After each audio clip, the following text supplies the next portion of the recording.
Asei, chapter 2. And when the day of the festival of Shavuot had come, they were all with one mind in one place.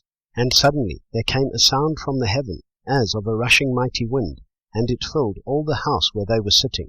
And there appeared to them divided tongues, as of fire, and settled on each one of them.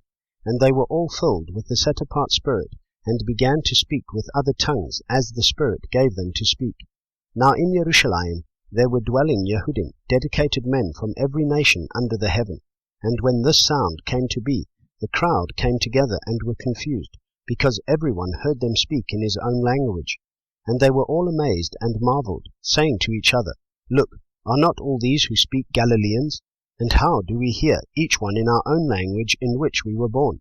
Parthians and Medes, Elamites, and those dwelling in Aram, Naharaim, both Yehuda and Cappadocia, Pontus and Asia, both Phrygia and Pamphylia, Mitzrayim and the parts of Libya around Cyrene, visitors from Rome, both Yehudim and converts, Cretans and Arabs, we hear them speaking in our own tongues the great deeds of Elohim.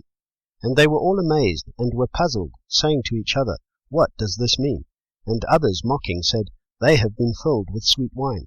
But Kepha, standing up with the 11, lifted up his voice and said to them, Men of Yehuda and all those dwelling in Jerusalem, let this be known to you, and listen closely to my words. For these men are not drunk, as you imagine, since it is only the 3rd hour of the day.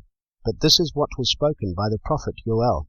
And it shall be in the last days, says Elohim, that I shall pour out my Spirit on all flesh, and your sons and your daughters shall prophesy, and your young men shall see visions, and your old men shall dream dreams.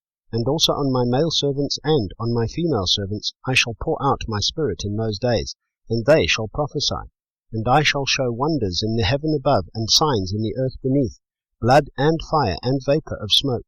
The sun shall be turned into darkness, and the moon into blood, before the coming of the great and splendid day of Yahweh. And it shall be that everyone who calls on the name of Yahweh shall be saved. Men of Israel, hear these words.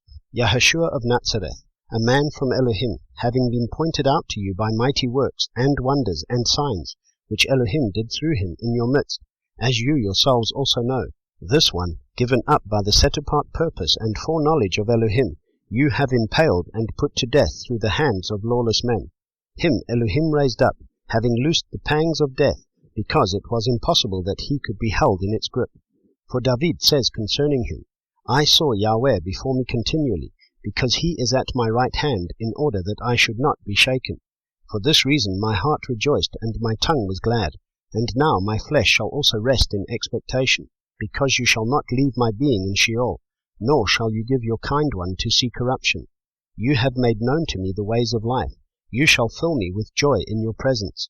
Men and brothers, let me speak boldly to you of the ancestor David, that he died and was buried, and his tomb is with us to this day. Being a prophet then, and knowing that Elohim had sworn in an oath to him of the fruit of his loins, according to the flesh, to raise up the Messiah to sit on his throne. Foreseeing this, he spoke concerning the resurrection of the Messiah, that his being was neither left in Sheol, nor did his flesh see corruption. Elohim has raised up this Yahushua, of which we are all witnesses. Therefore, having been exalted to the right hand of Elohim, and having received from the Father the promise of the set-apart Spirit, he poured out this which you now see and hear. For David did not ascend into the heavens, but he himself said, Yahweh said to my master, Sit at my right hand, until I make your enemies a footstool for your feet. Therefore, let all the house of Israel know for certain that Elohim has made this Yahushua, whom you impaled, both Master and Messiah.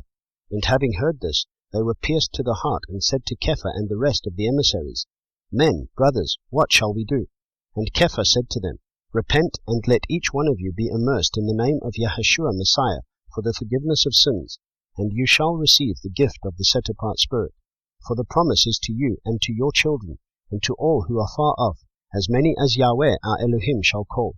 And with many other words he earnestly witnessed and urged them, saying, Be saved from this crooked generation.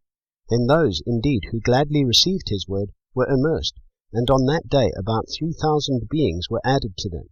And they were continuing steadfastly in the teaching of the emissaries, and in the fellowship, and in the breaking of bread, and in the prayers. And fear came upon every being, and many wonders and signs were being done through the emissaries. And all those who believed were together and had all in common, and sold their possessions and property, and divided them among all, as any one might have need. And day by day, continuing with one mind in the set-apart place, and breaking bread from house to house, they ate their food with gladness and simplicity of heart, praising Elohim and having favor with all the people. And the Master added to the assembly those who were being saved day by day.